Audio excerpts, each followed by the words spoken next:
Bird. I can turn a shade tree into a money tree. I am relaxed and chilling because we are in quarantine. And it just so happens that I just found out that we are not having an episode this Sunday night. So I figured, do I not do a speak on it just because the Real Housewives of Atlanta does not have an episode? Don't check for me unless you got a check for me. We're not gonna do that. We are going to still do our speak on it, but this time we're just gonna make it about whatever the people say they want to know. Let's go to Danny from North Carolina. Now, with that being said, the people who I'm referring to are the people that are in my text message group that I always be telling y'all about. Y'all need to be signing up and, you know, get to be a part of my text group. You know what I mean? So right now, to be honest with you, we have like almost 60,000 people in our text group. But it's really cool because, you know, I'm able to hit them directly and I know they got my messages, unlike social media where it's like you may see it, you may not see it, and there's all this other stuff to it.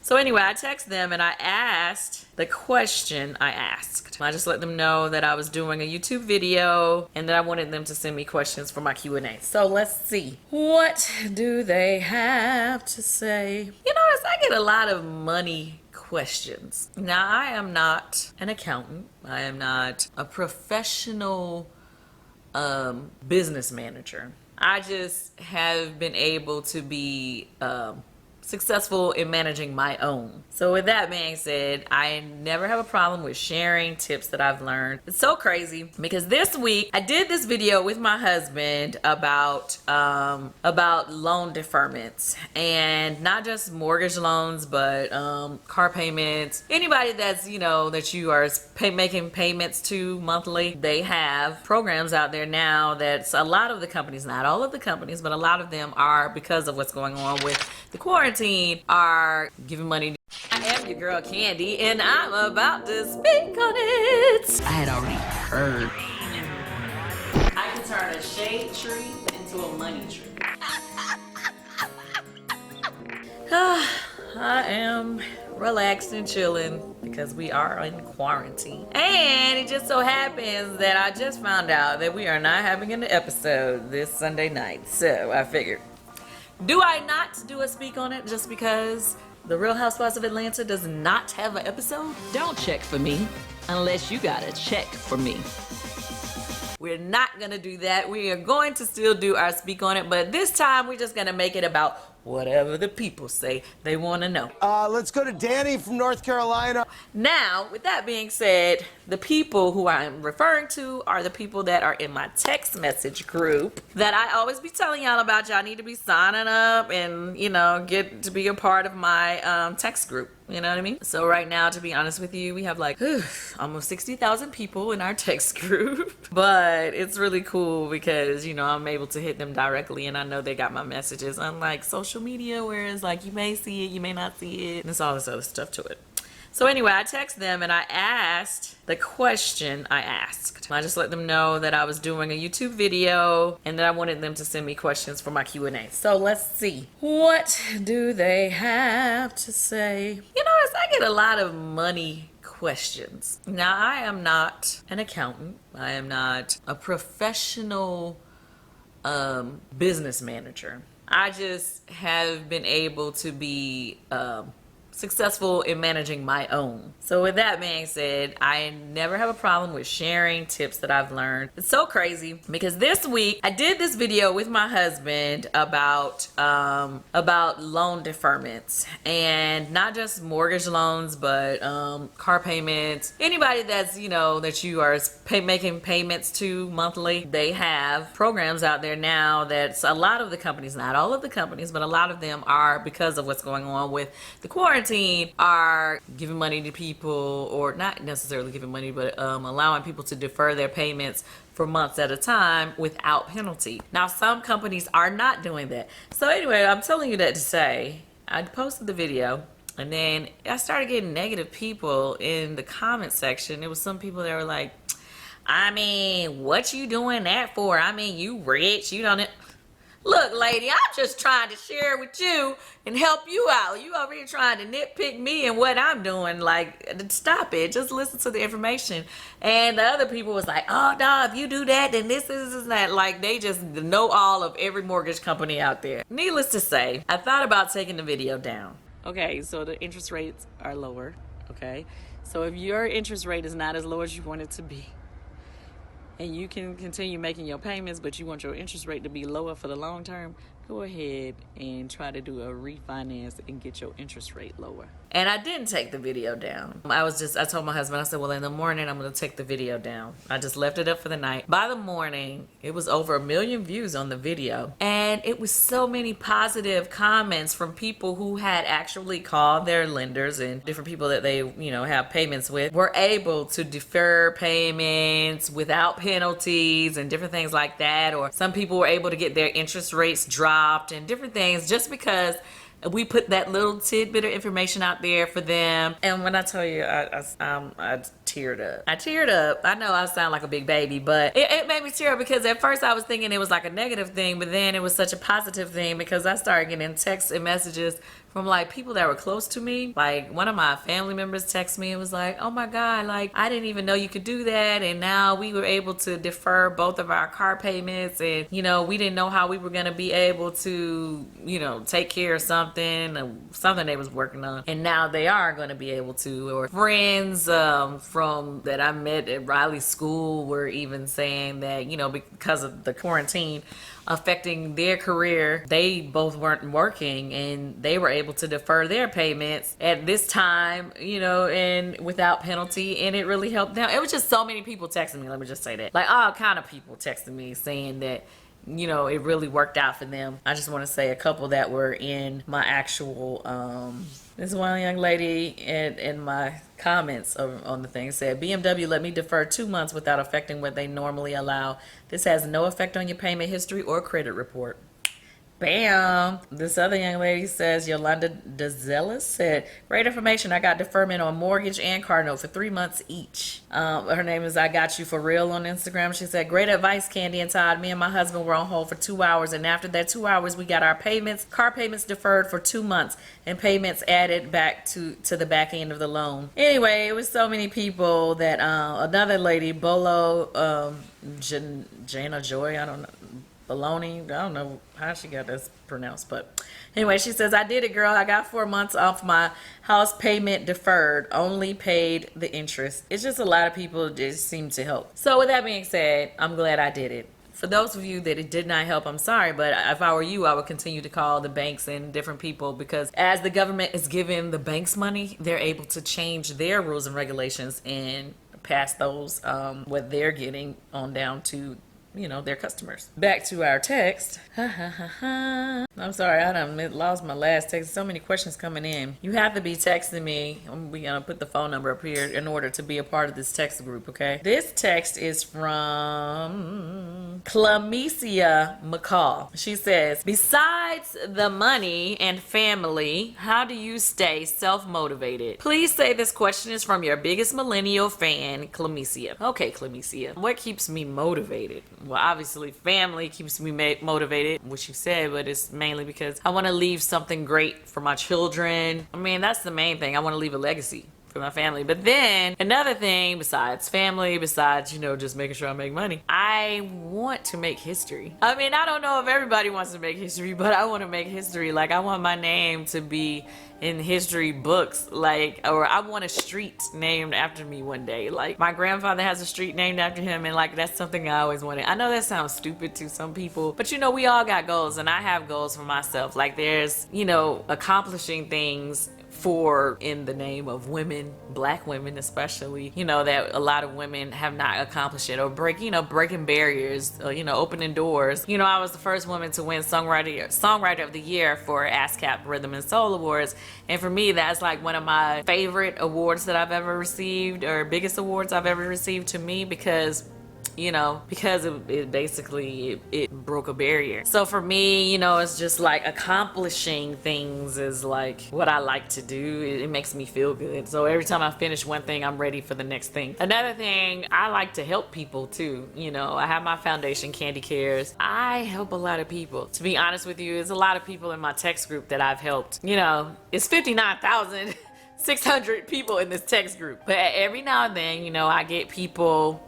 who, you know, will send me texts that are saying stuff like, I'm homeless, I'm out of work, you know, me and my cat, you know, them and their children didn't have a place to live or stay. So it's a few people from the text group already that I helped get apartments for, paid up back rent, caught up their rent, different things. And these are not things that I don't publicize, or I don't want a hero cookie or nothing for it, you know what I'm saying? It's just something that I do from the heart because I just want to help people, you know what I mean? But I do have things, you know, some things that I am a part of that are bigger scope that people know about. I just like being in a position or in a situation where I can always help others, and so it makes me feel good. I'm excited, even when it's little stuff. Like I had a few of you guys when all the Girl Scouts was trying to get Girl Scout cookies, trying to get their goals. I swear to you, I bought like loads of Girl Scout cookies, and I never did log back in to see if you guys had knew that those Girl Scout cookies were bought by me. But Don Juan did a little video at the office one day. He was like, where did all these Girl Scout cookies come from? And it was from people in the text group. They were like, my daughter is trying to make it to her goal. And so I'm like buying 500 boxes of cookies here, 100 boxes of cookies. What am I gonna do with all these cookies? I was like, if y'all don't just give those cookies away, I don't know, it's a mess. But I just like doing stuff like that. You know, it's kind of silly. Like, it is hurtful to me, you know, that sometimes when I post certain videos, like people will say stuff like, oh, you're not doing nothing for nobody, which that is so far from the truth, such a lie. I don't feel like you're supposed to post everything. And you can see it's like a catch-22. If I do stuff for people and posted about it every time I did it, then people will talk about you for that. Oh, she always feel like she gotta tell everybody when she do something. But if you don't post about everything that you're doing for other people, then they say you're not doing anything. It's just like a weird place to be in, because it's like you're damned if you do, damned if you don't. Just know that I'm always trying to help people. I'm always trying to help people individually, and I'm always trying to help my community, period. That's why I always put like all my businesses in urban areas, because I'm trying to bring more jobs to my community. Ooh, which reminds me, it was another text somebody said. So to answer your question, Clemencia, basically what keeps me motivated is helping other people, my family, like you said, being financially stable and being able to, you know, live the life you want to live, obviously, and accomplishing my goals. Here was another one. Oh, child. No, this is not for the thing, but some dumbass someone. Why don't you text her phone instead of mine? Now, how do I block him? I'm deleting him from my group. So let me say, Natalie Baldy. You got a whole bunch of questions, girl. She says, number one, what's the first thing you will do when this quarantine is lifted? Oh, my Lord, I'm going out to eat, honey. I'm going to go out to eat. Because by then the sun will be out. It'll be nice. Maybe we should go to the park. Go to the park for a nice little brunch at Piedmont Park in Atlanta, and somewhere, you know what I mean, and enjoy the outdoors with people. You know, just being in the house and only seeing my family every day. I love them dearly, don't get me wrong, but sometimes being tired, be getting on each other's nerves. Okay, he's like, when I get out of here, you won't see me for weeks. I was like, boy, don't play with me. Anyway, so number two, she says, has this pandemic given you a new perspective on things? If so, what? Well, definitely. I always say is that right when you think you got everything figured out, it's always some way that they can just throw a monkey wrench in your shit. You know what I'm saying? I ain't even gonna lie to y'all. I had so much stuff already lined up this year. I was gonna be hitting y'all with the bam, bam, bam, bam, bam. And now we are at a complete standstill. It's like unbelievable. You know what I mean? To where you're sitting there thinking like, how did this happen? Just 2 weeks ago, I was killing it. And now it's like, I'm just sitting in the house. And there's nothing I can do about it. I don't even know when the end is coming. And it's just like, you know, you can never be totally prepared, you know? Just never always have backup plans, always have plan Bs. Never get overly confident that you think you got it all figured out, because it ain't never all figured out. All right, number 3, she says, has this taken a toll on any of your businesses? Has it? Girl, has it? Girl. Okay, so let me tell you. Let's start with Old Lady Gang. Okay. Old lady, we was working on a big project. I can't even talk about it. That's on hold. Oh, the restaurant was pumping. Both locations.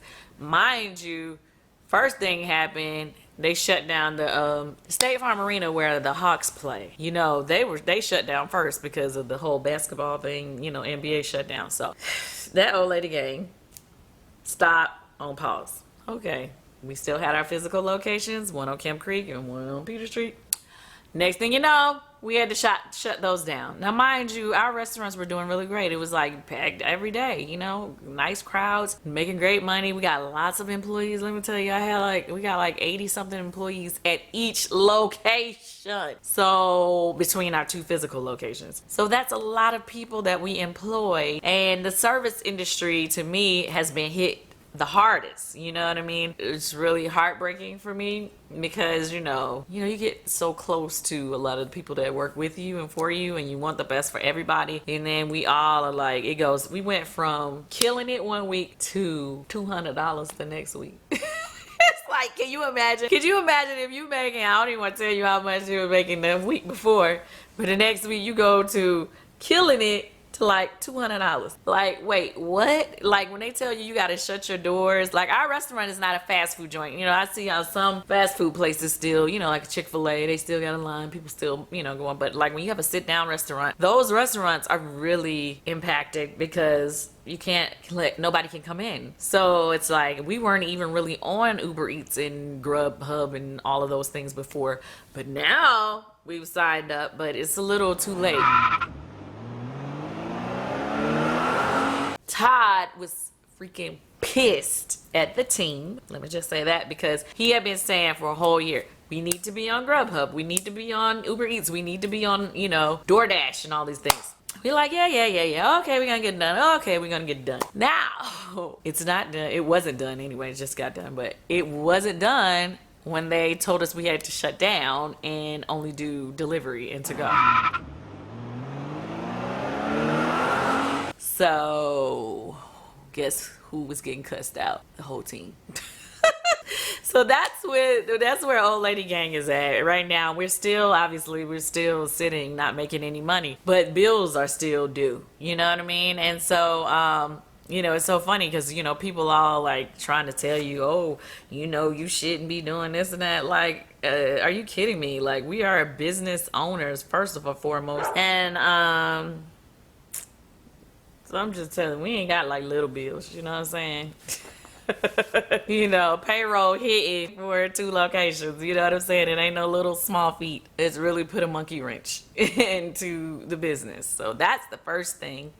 But then the second thing let me move on to tags. Oh my God, with tags, Peaches, my business partner, she's like, we're having trouble getting a lot more inventory back in, because like a lot of the places that we got inventory from, we're getting their inventory from overseas. So that's a problem. And then plus we were in the middle of moving locations next door to our Peter Street Old Lady Gang. So we were in the middle of build out. That's a problem because that's not happening as quickly as it should. Then you got the issues with Bedroom Candy. We were planning this big retreat at the end of the month that we were supposed to be doing with a lot of our consultants. That was going to be fun. And we like to do things for our consultants. Like if you ever sign up to be a Bedroom Candy consultant or a Candy Coated consultant, it's like we do constant, you know, encouragement, motivational talks, you know, stuff like that to keep people, you know, motivated about, you know, keeping their businesses successful, because basically everybody who's a consultant, they're their own business owners. We're partners, you know what I'm saying? And we had to stop our retreat. Right now, things may not happen with the convention this year. You know, a lot of major companies are not doing conventions. We have had a convention every year for past 8 years, and I cannot even imagine not having a convention. Just, you know, it's an in-home party company. People ain't having parties right now. So that has been heartbreaking. Here's the bright side of things. If you do want to release some stress right now, we still have product in that would be some great stress relievers. So just go on to bedroomcandy.com and get you some, or you could just order you some nice lipstick from Candy Coated. Okay? Mwah. This one is from Tawana Jones. She says, I've lost my sexy somewhere along the last 17 years with my husband. I don't even know how to move my body in a sexy way. What kind of tips can you give women like me to restore a feeling of sexy to ourselves? I think we all go through this thing of when you're in a marriage, especially once you have kids, it's like you ain't having sex as much as you used to, and then you get comfortable and not keeping it sexy like you should. But I think we need to constantly remind ourselves that a relationship is work, and keeping each other excited and into the relationship is work. You don't want to feel like it's work, but it is, you know what I mean? Because you could so easily fall into the slump.